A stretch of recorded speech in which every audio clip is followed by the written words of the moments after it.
Okay, today on the show, my guest is Gemma Leggett with Remax Hallmark in Canada, just north of Toronto, just outside Toronto. Let me tell you more about Gemma.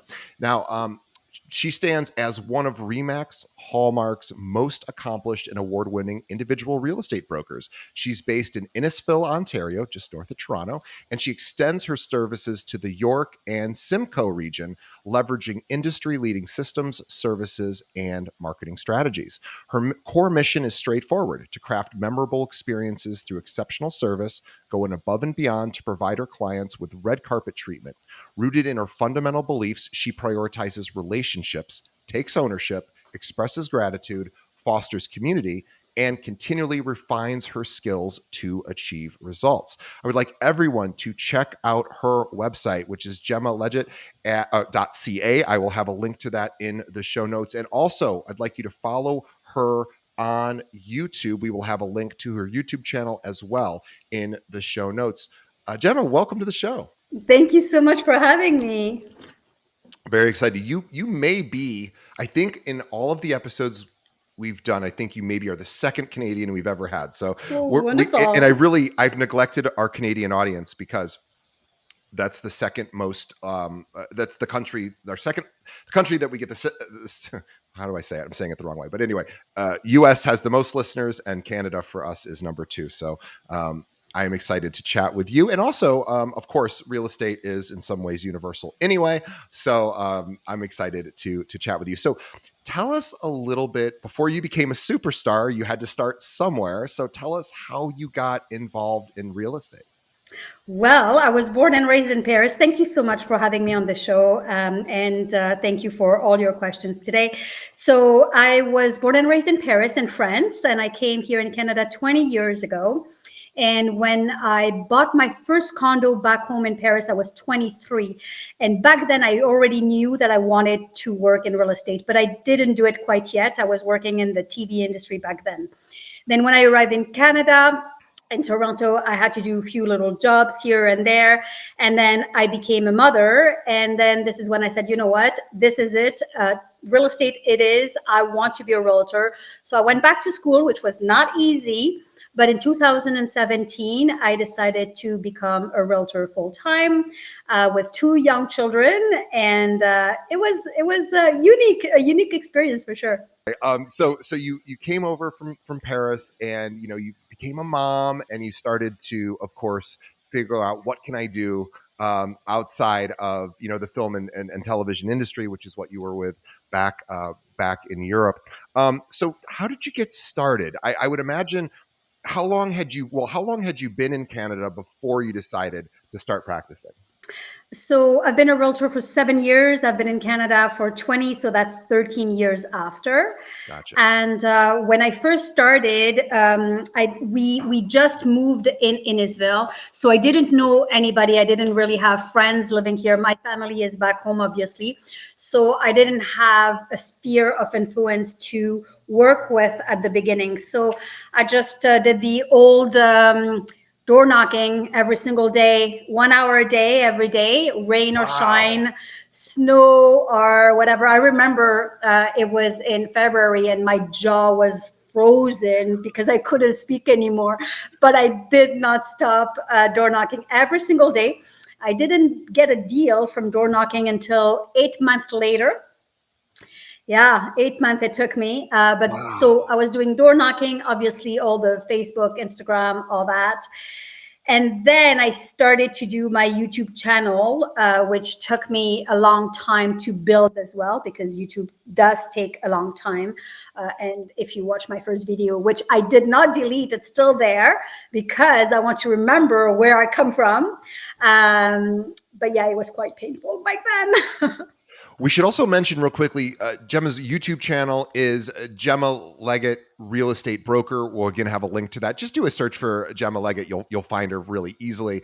But I love that you kept your initial video, because I imagine, I have not seen that original video yet, but I imagine it's probably not as well produced as what you're doing today. Is that fair? Yeah, very much so. I did it with my phone and I looked really awkward in that video.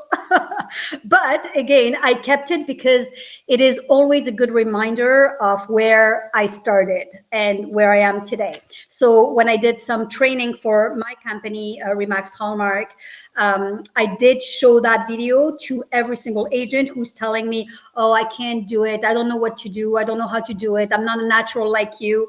And I'm like, well, it took me years to be where I am today. So if you think that you're going to do one video and become a rock star, that's not happening. Yeah, I mean, it can happen, but it's about as likely as winning the lottery, right? That's Like it's correct. possible, but probably don't bet on it. That's correct. Before we get into sort of the do's and don'ts and some ideas for our listeners for how to best think about video marketing through YouTube, I would just love to hear what kind of results you're getting. So understanding that, by the way, congratulations on door knocking for as long as you did. That is not an easy, that is really something to test how much rejection you can handle, right? Because it is a lot of thanks but no thanks, or maybe worse. Yes. Well, when that happened, the best thing that I told myself was, okay, next. Yep.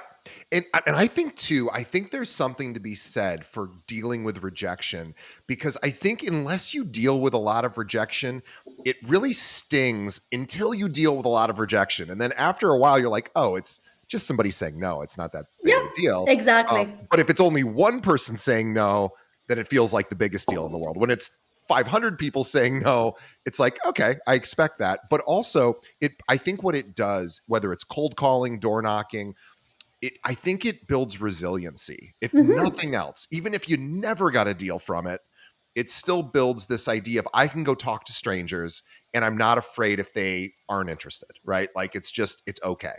Yep. So I really applaud you for even doing that. But let's talk about the results you get from YouTube. So before we get into the how and why, what kind of results are you getting as far as how is it impacting your business? Well, for example, we are just in April now, and I already sold and closed a house that I got from YouTube. So somebody reached out to me by email saying, hey, I have heard about your name on Facebook, and then I checked you out on Google. And as you know, Google own YouTube. So directly they went to my YouTube channel, they saw my videos, and right there they already loved me. And I didn't have to introduce myself whatsoever at the listing appointment. I knew I had it because I didn't even have to win them over with my personality. They already watched me and liked me. So that's already one house sold this year and closed. Last year, I closed 6 from YouTube. Wow. That's amazing. You know, you brought up a good point, and I've talked to other what I would call influencers who really focus a lot of their energy on realtor influencers who really focus their energy on YouTube. And I don't think anyone's ever talked about how it helps with either a listing presentation or a buyer presentation, but you're right. It sort of does some of that work for you if your content on your channel is really strong, because they already know and they know and like you and maybe even trust you a little bit even before meeting you. They certainly know and like you. And you're right. You don't have to climb as high of a mountain to win the business, right? You've already climbed most of the way because they're like, I like this person. Exactly. So even if it was just for that reason alone, it helps you with your close ratio when you do. And by the way, this was somebody that just reached out of the blue. Like you didn't have any connection to this person at all? Not at all. So the other thing that I do, which is very important when you go to a listing appointment, is I ask them, what made you call me or contact me, or why am I here? And as soon as you tell somebody, why am I here? They right away try to explain to you, well, you're here because I already know you and like you. So I'm just doing this to reinforce the fact that they have me for a reason, and therefore that's it. I have them for sure. And you're also having them state out loud that they have chosen you, even though you already know that because you're there. You're now that is actually a brilliant and subtle little tip there. So I don't know if everybody caught that. But basically, this you could do this with any type of referral, really, of people that are either they know you through your, your media, they like in Gemma's case, maybe they saw a video or two, or it's a referral from a past client. But that is a great thing to ask. Hey, why did you choose me to come in and speak with you? And whatever they say reinforces whatever decision that is. Oh, that is so Yes, smart. because as soon as you use why for any question you The ask brain somebody, answers. Yeah. right? Even if I ask you, why did you eat broccoli this morning? Right. You're going to try to make a point of broccoli is very good for you. Even Right. though you don't Right. like broccoli, you're going to still defend the fact that you ate it. So the Right. fact that as soon as I ask, why do you have me? They want to defend it. So Yeah. therefore reinforce. It's reverse psychology. It's really, really important. And I want to just share this with everyone too. So Gemma just said something very, very profound, which is when you ask yourself a why question, your brain can't help but answer. Yeah. So be very careful of what you're asking yourself, because if you're saying things like, why am I such a loser? Why aren't I doing better? Why am I struggling right now? Your brain is going to give you lots of answers, and it's going to go, because you didn't do this, because you didn't do this. Yes. And that's fine. We should know the reasons of why we are the way we are, but we shouldn't use it to define our self-worth, because we could also ask, okay, I didn't get everything done yesterday. It wasn't a perfect day, but what did I do well yesterday? And that might actually help build us up, because we know the research is in on, if we beat ourselves up, it does not usually lead to long-term motivation. It might possibly in the short term help if you're wired that way, but it really isn't the best strategy. So beating yourself up doesn't work. So be careful of what you say to yourself. If you're going to ask why questions to your clients or to you, use it in a way that will reinforce what you like about yourself, or what will be good for the relationship with that other person. So I didn't mean to take over there, but I totally agree with you, because why and what are two different words that can change a sentence completely.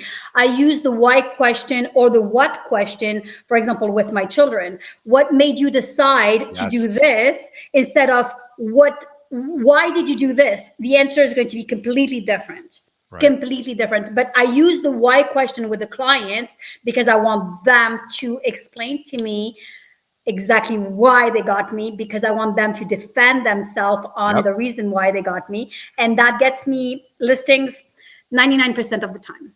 It's really brilliant. And it's also based on this idea that we don't really question our own beliefs. We have to validate our own beliefs, if anything. So what you're doing is getting somebody to validate their own decision, and that reinforces it in the brain. It creates a stronger neural pathway to the hiring Gemma pathway. So brilliant strategy there.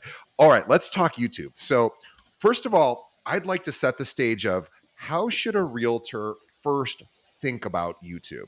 Let's just first set the table of what's the best way to approach YouTube, and then we can get into the specifics. Right. So when I started with YouTube, as I said, I just used it with my phone. I videotaped myself, I posted, and then I did a lot of research, obviously, on YouTube, because nowadays we use YouTube and Google for everything. If you want to cook a salmon tonight, then what do? How do I cook a salmon? Most likely you're going to end up on YouTube to show you the recipe and how to do it. So I thought, okay, if I do this with real estate, then I can get ahead. So at first I didn't have the money. I didn't have all this to do it professionally. Right. So I still did it with my phone, and then did a lot of research on how to grow my audience. What type of content should I put? How should my YouTube channel look like? This, that, the other. And slowly but surely, it's been 6 years now, slowly but surely it evaluates, and now it's getting better, and I get thousands and thousands of views. Like, for example, I have a new listing that I just posted 4 days ago, and it already have over 1,000 views in less than 4 days. So that's powerful, in my opinion. And also too, we should mention that in the big YouTuber influencer creator space, 1,000 views is nothing, but it is actually something for Gemma because she's not working the entire world, right? So YouTube's broadcast everywhere. She doesn't care if people in India are watching. I mean, it would, I guess, be nice for her view count, but it's not going to help her business unless, well, maybe I guess you could get referrals. But what she really wants is people in her local market to begin to find it. And 1,000 people in your local market watching your stuff is a lot. That is huge, huge numbers. So I would say first thing is don't worry too much about view count. Worry about the quality of content. We're going to talk about that. Actually, let's talk about that now. So, okay, so now that we have an idea of YouTube, and by the way, getting 1,000 views is not an easy thing to do regardless. Well, not in 4 days, that's for sure. And it's, remember, it's on the listing, right? So it's for a house. Yeah. I have other videos. One that was very, very popular, The Glamorous Life of a Realtor, who got 58,000 views, something like amazing. that. It's amazing. Let's talk about, so first let's talk about what realtors do wrong on YouTube. Or this could be this could also be a Facebook reel, or just what are they doing wrong in video in general, or where are there opportunities that agents aren't sort of understanding? Because I'm sorry, I'm going to preface this by saying, here's what we see a lot of. Here's my new listing, let's walk through, and it's cool, and I love those are cool, but that's about all I ever see. So talk about what we could do more that would stand out and be more effective. Well, first of all, that's what I say all the time. Please do not copy others. You have to do what is attached to your personality. So I have a bubbly personality. If I do a video like this, it doesn't match my personality, right? So first of all, the wrong things that a lot of people are doing is they're trying to copy other people and get out of their personality. So that's, in my opinion, shouldn't happen. The second thing is, if you're boring, I'm going to stop watching after 3 seconds. So your video needs to be catching the audience right away. And if it doesn't, then people are just going to scroll, whether it's on YouTube, on TikTok, on Reels, on whatever you want. If it's not catching, there is no point of doing it. You don't want to do quantity over quality, in my opinion.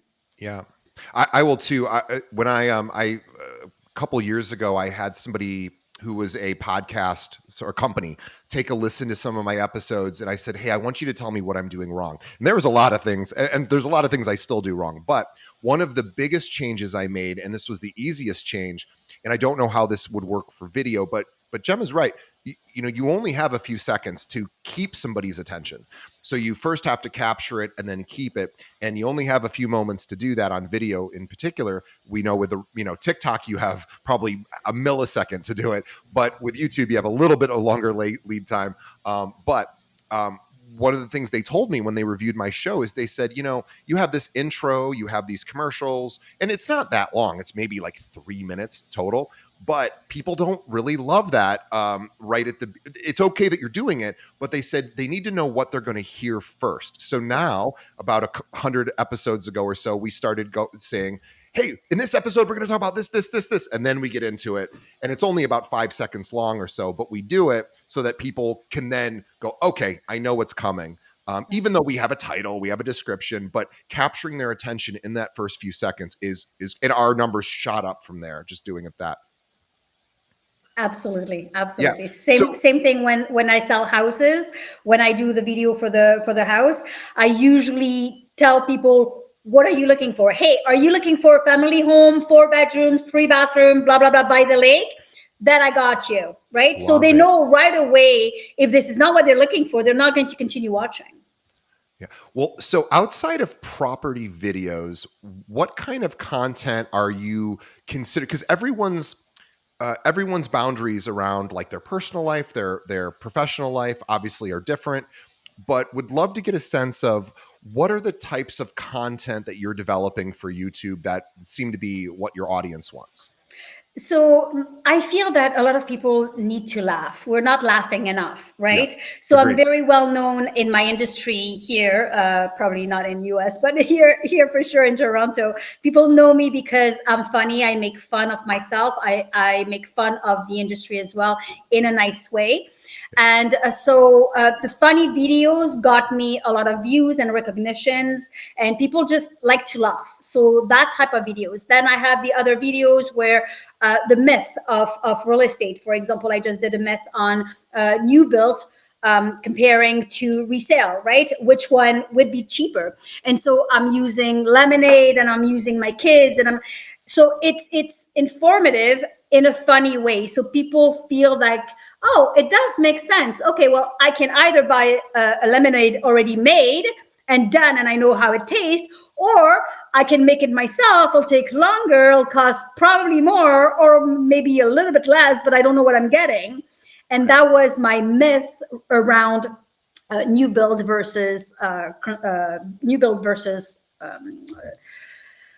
Existing homes. existing Yeah. one. Yeah, Yeah. sorry. No, Sorry. no, no, no. So But what you're saying is really important because that is something that every home buyer, or at least I've always thought this whenever I've moved to a new home, it's always, should I buy something fully done, brand new?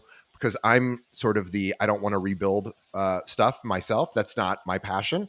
But because I haven't really explored, I just know what I like. But if somebody were to show me a video that says, actually, DJ, here's the reasons why you may, even though you're not into fixing things up, here's the reasons why you still may want to do that.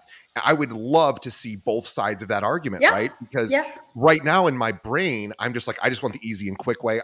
Look, we're all yeah, part of the TikTok, Instagram sort of generation yeah, now where everything looks perfect. Everything's already done and made. Or if it's a remodel, it's done in fast motion and it seems like it only took a few seconds. But as a result of that, I'm like, oh, I just don't want to get my hands dirty. But the truth is, I don't really know. And yeah. I think I'm probably missing out on opportunities because I haven't explored both sides. And so I love the fact that you're putting out content about what your clients actually are considering. Yeah, absolutely. And having an image of, as I said, I use lemonade as an image to show them here. I'm comparing the lemonade with new build and resale, and here is like it's totally a metaphor, but they can see the difference. Okay, the new build, you may pay less at first, but then you have the fence and you know what I mean, like the Yeah. paint and whatnot. It takes longer, so I feel that having those videos made in a funny way in my home with my children makes me more uh, not unique, but more likable. And Yeah. it's not the word that I'm looking for. Probably relatable, right? Because Relatable. That's what I'm yeah, looking for. Yeah. because you're a mom, you're a Yeah. wife, you're a business owner, you're I'm not a uh, wife yet. If you would like to get married with me, no problem. I'll accept well, this. you're from Paris and my last name is Paris, so maybe we could. We're made for each other. That would be funny. I was actually telling Gemma, I was like, this is the embarrassing part. I go, my last name is Paris, and I haven't been to France since I was 18. So I am going to make a public declaration that I will be there in the next 12 months. I will go because it's been too long. But it also, but I've been to Montreal, which is kind of like Paris in a way. Close enough. Paris, Close enough. Close enough. That's funny. And I know that Toronto and Montreal people have like a little, isn't there like a beef between Toronto Yeah. people? Or it's more the Montreal people, I think, with the Toronto people. Montreal with everybody, I would say. But anyway, no, that's very cute. But okay, so how often are you making videos? How long does it take you to make one? And how often are you releasing? So usually it depends on the content, right? Like I try to do one for each Christmas. I just did one for 2020 actually, where I took cardboard and I wished my clients Merry Christmas. It was like a heartfelt yet funny cardboard thing because of COVID, where I use mask and gloves and it got a lot of views. So I redid this one 2023 actually this year, a remake. So one for every Christmas for sure. Then I try to do an educational one every 2 months. And then there is the market update, and then there is all my new listings as well. So that's spaced out during the year. So you're not pushing out content on a daily or No. basis. So for you, it's about, I imagine it's about putting out really high quality content Yes. that's going to take a little bit longer to make. Yes, that's right. So usually when I create those video, I take 2-3 days with my videographer, and then it takes him a couple of months to do the edits.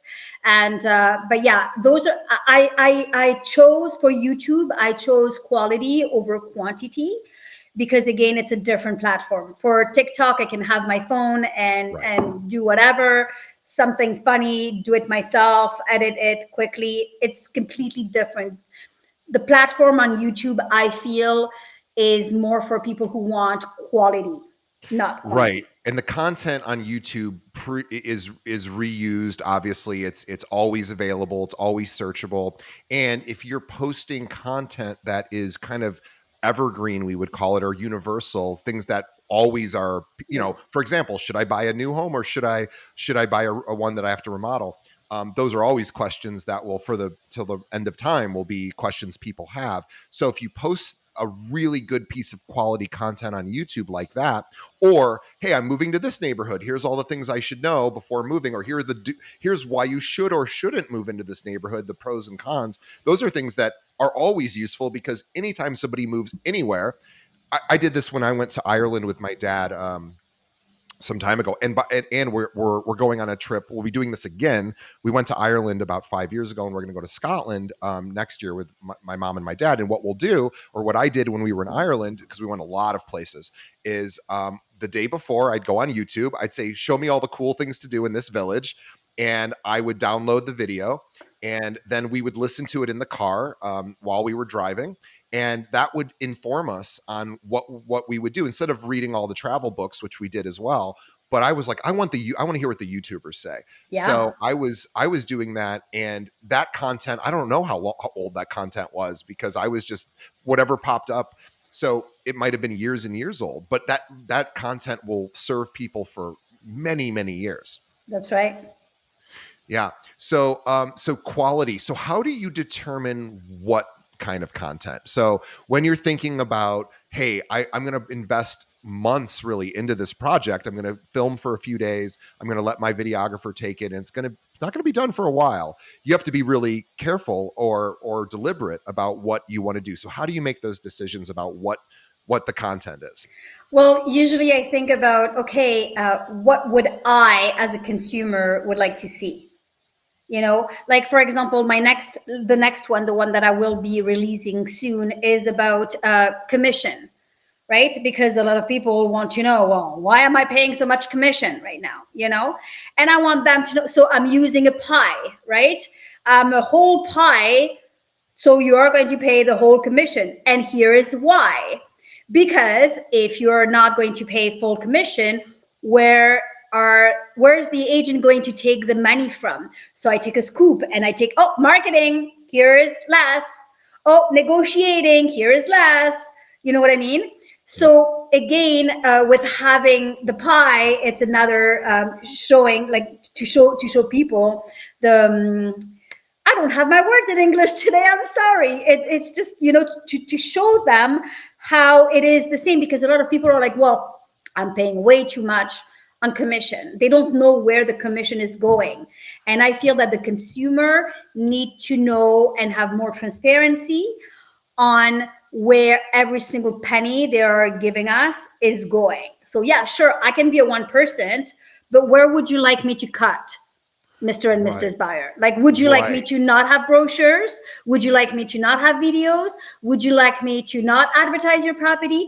If you want me to just put a sign on your lawn and put it on MLS, I can do that. I can be a 1% as well. But if you want to net more money, then this is what I'm going to do. And then I come with, at the listing appointment, I come with my track records and I show them this house was sold for $100,000 less than this one. And that one, I sold it, right? Right.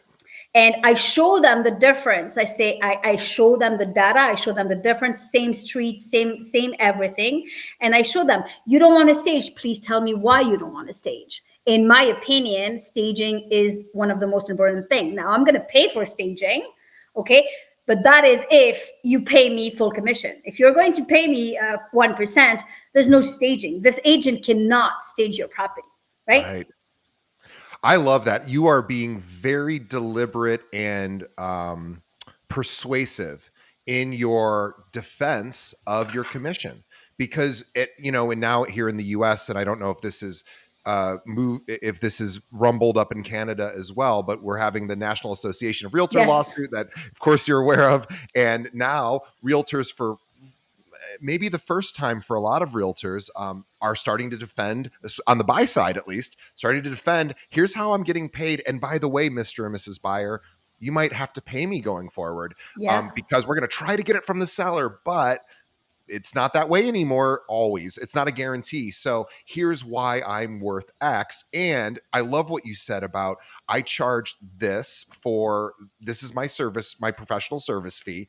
And if you don't want to do these things, we have to figure out where that money is going to, or if you do want to do them, where that money is going to come from. And the reason why I'm suggesting all of these things is you have data to back up. If we do these things, you will actually benefit more, Mr. or Mrs. homeowner. So, or home buyer or seller. Yeah. And even more than that, I just, again, do reverse psychology. And I tell them, well, I may not be the right agent for you. Love that. And then as soon as I start saying that, they're like, what do you mean? I thought I chose you, And I'm like, no, this is a two-way relationship here. You may want to work with me. I may not want to work with you. Please understand that as soon as I'm going to put my sign on your lawn, it's going to start costing me dollars amount. And until I sell your house, I don't get no money. And I don't know about you, but I am not in the business of having houses in a houseware. I'm in the business of selling houses, not trying to sell houses, right? Yeah. Otherwise, I have 2 young children at home watching me and asking me, why didn't you sell that house, right? And trust me, you don't want to mess with my kids. No, but I know that's kind of a cute and funny thing to say, but it's actually true, right? Mm-hmm. So what you're actually saying is, it's cute and it's conversational, but it's really important that they understand, hey, this is how I get paid. This is why I get paid what I do. And it's all for your benefit, Mr. or Mrs. client. And I think, now here, realtors are scrambling on the buy side to start figuring out how to have those conversations, because now we have to start asking sometimes the buyers to write a check. And that, of course, is something that agents never had to do before, at least here in the U.S. So I love the fact that you fully defend, and all good agents do. They always have no problem talking about commissions. That's one of the most common traits among the hundreds and hundreds of agents I've interviewed on this show is whenever I asked them about defending commissions, even before the lawsuit, they were always like, oh yeah, I know how to do that. Of course. And they don't just, a lot of the people I've had on the show never discount their fees. They're like, this is what I charge. Yeah. I'm confident in saying why. I have data to back it up. And so for anyone listening who is worried that your commissions may be coming down as a result of the Sitzer-Burnett lawsuit with NAR, don't be so quick to that judgment, because I think if you're not a very good agent, yes, you should be worried. If you are an agent that is dedicated and committed, this is just another skill to learn. You're going to learn the skill about how to communicate this. Gemma's doing it right here in front of us, and it's made perfect sense to me. So let's go back to YouTube for a second. So when you're thinking about putting out content, because you don't put out a ton of content, but the content you put out is really deliberate, do you do any reverse searching to figure out what, in other words, you want people to find you on YouTube through SEO, which is just, search engine optimization. So you want people, when they search, to find your content. So you're having to think from a consumer's perspective, what are people in my marketplace searching for? So how do you do that research, or how do you think about that? Well, exactly. Like if I wanted to bake a cake, what would I say in Google? What would I type in Google to get that cake? Exactly like that. So I'm not trying to and this is the problem. I feel that a lot of people are trying to overthink it. Right. What should I say? How should I say it? What? And then at the end of the day, they don't do nothing because they took too much time to think on how to do it perfectly. Yeah. Just there is no perfect recipe ever. It's the recipe that will work for you. So whatever worked for me, which is how do I bake this cake? I type it just like that, and those are the tags that are going to go on my YouTube, on my video. And so I try to think about it different ways, different way of how people would ask that same question, but to lead them to the same answer. I mean, there is not many ways to say, why do I want to live in Innisfil? Right. So you just type, why do I want to live in Innisfil? Yeah. Live in Innisfil, move to Innisfil. Those are just like, that's it, right? And you can start when you're doing research on what existing content already exists, or sorry, I said same thing twice, but whatever existing content is there already, you can start to see where there's opportunity, right? So if you typed in like best restaurants in Innisfil, well, maybe there's already 20 amazing videos there, and you might go, that's already pretty saturated. I don't want to try to play in that space, but maybe you have a different question, like best neighborhoods to live in, or whatever it might be. Or you just refine it, like yeah. the best Italian restaurant in Innisfil. Yes. Right. Like you just change one word, and then now you change your video, but now all the Italian people will want to go to that one. So you're the only video with Italian word in there, right? And what you can do, even to go on this Italian restaurant idea, is you could then call the Italian restaurant you wanted to do and go, oh, by the way, I work at this area. I'm a huge fan of your place. Can I come in and just do a quick little video shoot about why I love your restaurant? And maybe I could even interview you for a few seconds about how you started the restaurant. They're going to be thrilled to do that because number one, it's free. Yeah. Number two, you're going to be promoting their stuff. Yeah. And third, maybe they'll promote the video too, right? So you could even get really granular. So if anyone's listening, if you're ever curious about, oh gosh, I don't know what to do, think about your favorite retailers, your favorite restaurants, and just go in and say, hey, can I shoot a quick video here? And I want to introduce my audience to your services or your store. That's right, absolutely. And like, for example, I'm trying to look at, I did a video like this actually during COVID where I could not go physically to interview anyone, but it was a video on marketing for your house. And I actually interviewed a stager, a marketing agency, stuff like that to tell people, why is it important for you to have an agent who does all of that? And I had professional people answering those questions, which also got me a lot of views because it was pretty powerful, because people do need to know. Like, a lot of people are telling me, oh, I don't need to stage my house. Yes, you do. My house is, and I tell them, my house is on the market right now and I staged it. Yes, you do. Every house needs to be staged. End of story. Yeah. Yeah, no, every house needs to be staged. Every house needs a video walkthrough. I mean, you should have a, drone stuff if you can afford it, or, we live in a video world, guys. Mm-hmm. This is what people want to see, and it's just going to help you get more views. I could not agree with you more. And so when you do your videos, do you have a particular length of your videos that you find works best for you, or do you not focus too much on how long or short it is? For walkthrough videos, I try to stay around the less than 3 minutes to no more than 3 minutes one, because people get tired of it. It needs to be interactive. But for properties that are a little bit bigger or more luxurious, it has to be a little bit longer, because now we are featuring the lifestyle. So the lifestyle, like if you have a sauna, a hot tub, if you're on the lake, now you're like, I had videos where I was actually myself on a jet ski to show how, the lake life and whatnot. So those will be a little bit longer.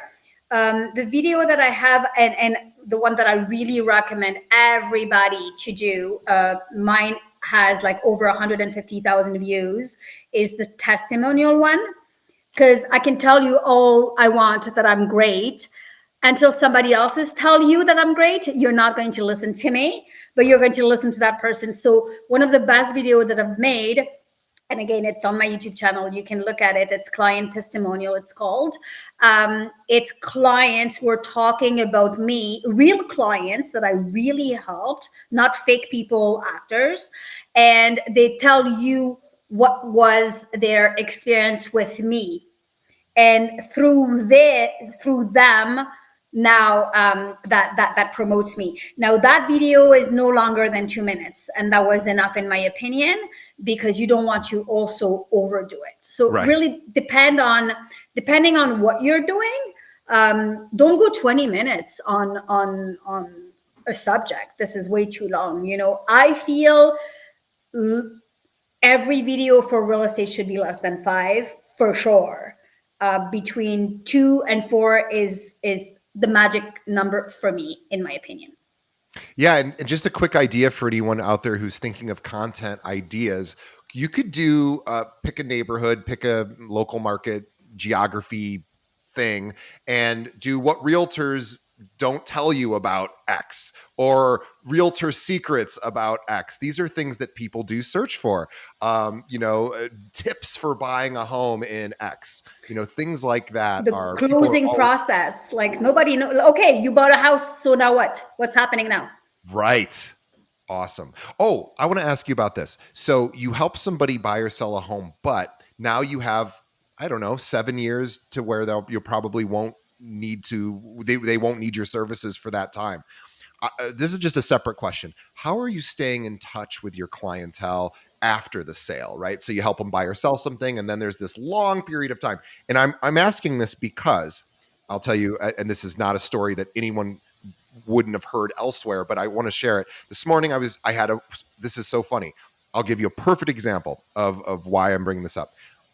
One of our, an agent here at our firm has a client that's buying a $600,000 home, wants to buy a $600,000 home somewhere in Texas.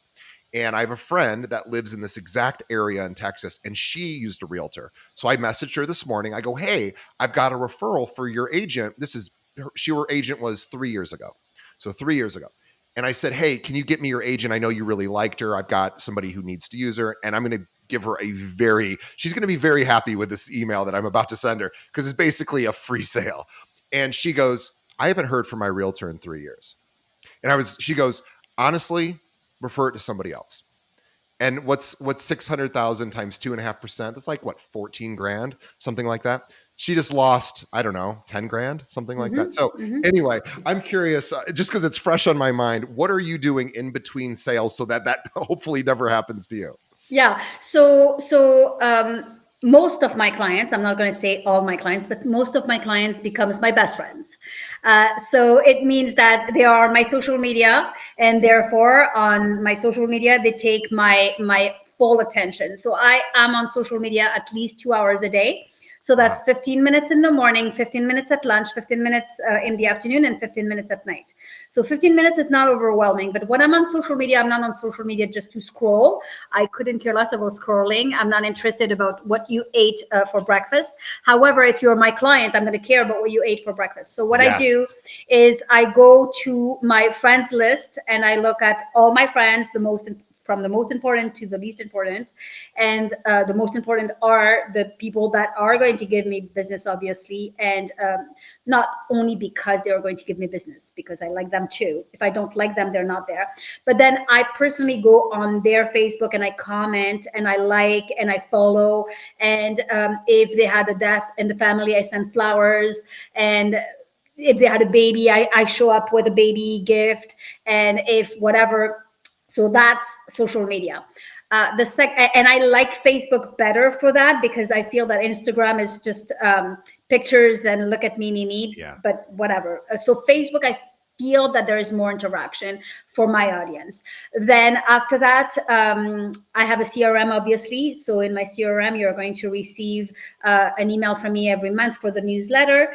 And then I have automation on my CRM that sends them email to say, hey, how you doing? I just drove by your house. I was thinking about you.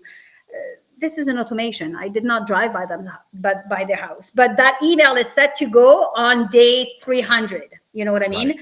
So they know that I'm thinking of them. And so I have an automation on each and every single deal that I close, and they receive certain emails. And then for Mother's Day, all my mothers are going to get cards. For Christmas, all of them are going to get cards. For Thanksgiving, all of them are going to get cards. So they get cards from me at least 4 times per year. Written cards, I'm talking 4 times per year. Emails at least once a month, if not more. And Facebook, all the time. And then every so often, I just text them, hey, how you doing? I was thinking about you, whatever. Pop by, like you just continue. Like there's no way I'm gonna make you forget about me if I liked you. Now, if I didn't like you and didn't like to work with you, then it's a one-time thing. I'm not going to reach out. But that doesn't happen often, although it has happened. Sure. But yeah, why would you kiss goodbye $14,000? Crazy, right? Just because you by the didn't way, send like 4 cards per year? yeah, Like that doesn't make sense. For $10 for a year, but you know how so here's what I did is I didn't know anybody. It was a little tiny town that I really didn't know. I went to Google and I typed in top realtors in that area, and I looked at their Zillow reviews, and I went, well, I don't know any of these people, but the person with the most reviews got the lead. Now, that obviously not everyone can do because there's only one of those people in every market. But what a shame for that agent who I know my friend liked this agent, but she didn't stay in touch. And she's like, I guess she doesn't care that much. So there we go. But I loved all of your ideas there. It sounds like you But isn't it crazy though that this particular agent, I'm pretty sure she's spending thousands of dollars on leads, for sure. leads generation or door knock or newsletter or whatever she's doing. But your best, the gold mine is people who already like you, know you, and done business with you.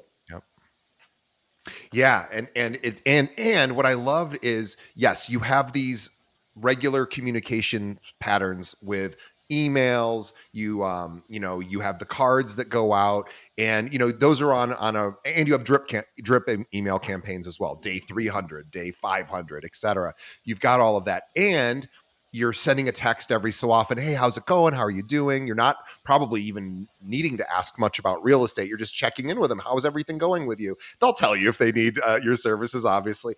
But the other thing that I love that you do is you spend time 4 times a day going on social media. Now, guys, this is so interesting what she said. You can set up your feed to only show your friends. And if you really should consider doing that, because those are the people you want to interact with the most. And so what I love, Gemma said, and this is so golden, this is such a golden tip, is go on there and use that as reasons to reach out. So she's commenting on posts, she's liking. Let's just do a quick little exercise in our mind. Think about the last time you posted something on any of the social channels. Did you notice who commented? I'll bet you did. You absolutely did, because very few people comment. Only maybe less than 1% of people who see something comment. So when they do, it gives you a little dopamine spike. You feel good about yourself. You're like, I'm important. Someone likes me. And guess what? That happens with everyone else too. So the idea is she's commenting, and what she's really doing more than anything is she's demonstrating that she cares about these people. She's demonstrating that she likes them, and she likes them so much that she's checking in to see what they're up to. And that used to be very hard before social media. You would have to actually call people and be like, hey, did you go on vacation lately? You don't have to do that anymore. You just go to Facebook or Instagram and you're like, hey, tell me about your Cancun vacation. I saw it on Instagram. Tell me about it. Amazing. The other thing that I want to add very quickly, because I do think it's very important, is every morning I go on Facebook and I look at whose birthday it is today. And what I do is a quick video. Hey, Henry, happy birthday. I'm so happy it's your birthday. I wish you the best for today. I don't know if you're going to have cake or whatever, but let me know how it goes. And I send them a video. It takes me literally, I kid you not, less than 5 minutes to do that. But people are like, wow, you send me a video like for my birthday? Because on your birthday, you're going to receive, I don't know how many people are going to, comment on your Facebook and this and that. But if I send you a private message with a video using your name, and sing like last year I was doing the singing thing. Oh, happy birthday to you, whatever I was singing. And at the end, I'm like, I'm sorry, I'm really a bad singer, but my heart is there, right? That video, those videos just like took off like crazy. It's like gold. And they're like, wow, you actually took the time to do that. Again, is you show you care, right?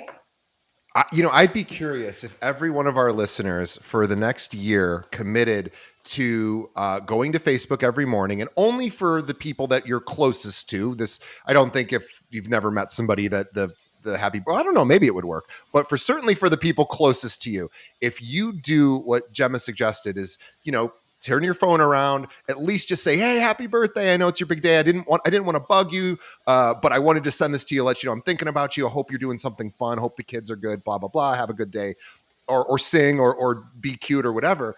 It takes a couple of minutes. You probably do 2 of them a day, maybe 3 a day. I would be curious what that would do to somebody's production. It certainly isn't going to decrease somebody's production. Nope. Like there's really no negative there because everybody, I had a birthday. Oh, I'm coming up on a birthday.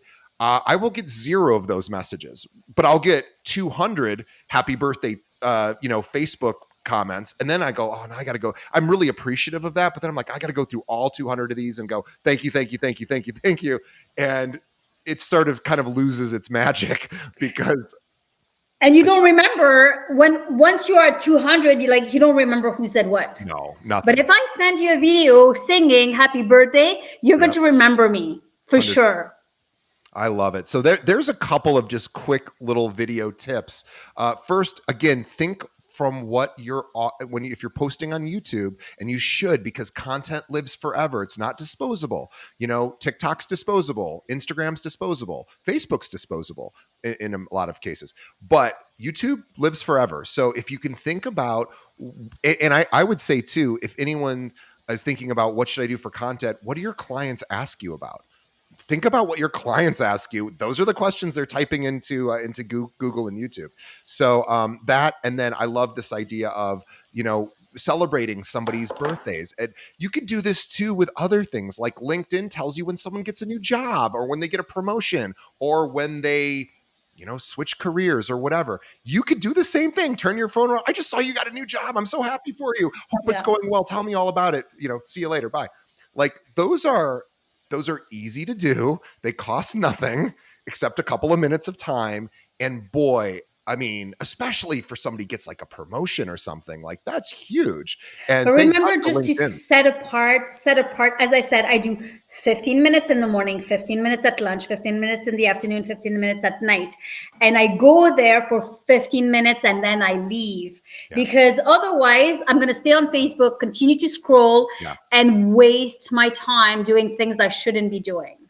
I love it. You're actually using social media in a healthy way, which is very hard to do. I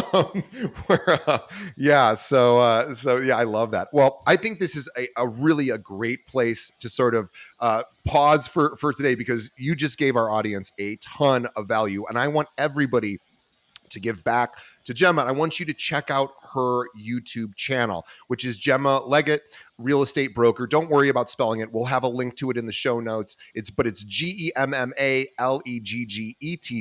Again, we'll have a link to that, but follow, like, and subscribe to her channel, because you are going to start to see, maybe get some ideas of what could work for you. And again, you don't have to put out content 5 times a week. You don't have to show yourself in the gym every morning. And that's okay. There's nothing wrong with that, but you don't have to do that. Yeah. You can do other things too. And so if you watch Gemma's videos, you'll see she's very deliberate. She's slow with her content because she wants it to be really good quality content, not disposable content. So this is really about building, putting out a video that might give you returns for years and years and years because it's that strong. So check out her YouTube channel and also go to her website. She has a really cool website, by the way, too.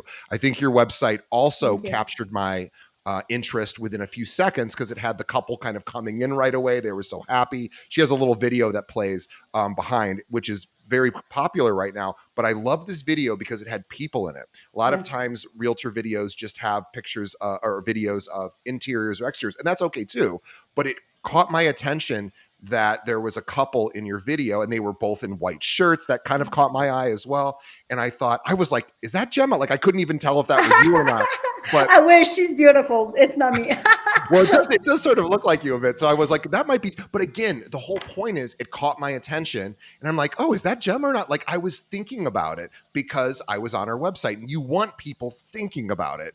Whether or not, whatever they're thinking, you want them to think like, that's kind of cool. And her website does that. So check it out, guys. And that's Gemma Leggett. GemmaLeggett.ca. Again, GemmaLeggett.ca.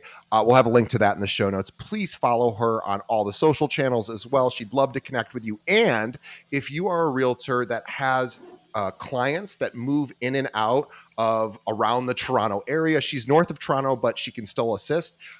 Don't hesitate to reach out. She'd love to possibly partner with you. And she has clients that move out of her area too, and maybe move further south, like into Florida and places like that. I know there's a lot of people from Toronto that go down there because basically Toronto is New York, so close to New York. That's so right. She has people that move to the US as well. So definitely reach out if you think you guys could start sharing some clients. So anyway, Gemma, thank you so much. This was really a fun, great interview with you. I want to thank you on behalf of our audience.